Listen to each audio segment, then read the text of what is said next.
U-Archbishop Desmond Tutu ube negalelo elimandla kubulungisa bentlalo yoluntu kweli. U-Archbishop uthathe umhlala-phantsi ube yintshatsheli ezizathu ezininzi phantsi kwebhanile yezobulungisa bentlalo. Eyona nto kugxilwe kuyo ngulo mfundisi owaziwayo kukulwa i-TB ne-HIV. We can't go on accepting that people die and die unnecessarily. It is unacceptable. It is immoral. Njengomntu obengafihli makhuba ngexesha lengcinezelo ebekwangumntu okhuthaza ukufikelela kweenkonzo zempilo kuluntu ngokubanzi.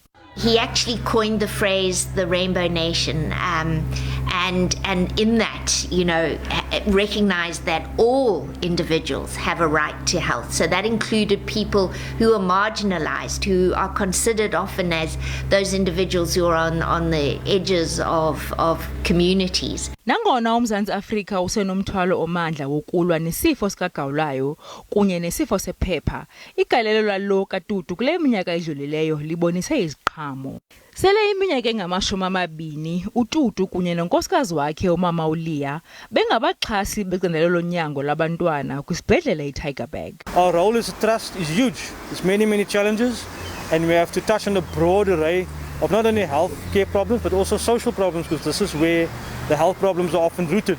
Ngoku kudabi lokulwa nesifo esingubhubhane i-COVID-19, lo kaTutu ukuqamisile ukuliseka kwakhe eliphulo ngokuba ngomnye weenkonde zokuqala ukuyokuhlaba isitofu secorona.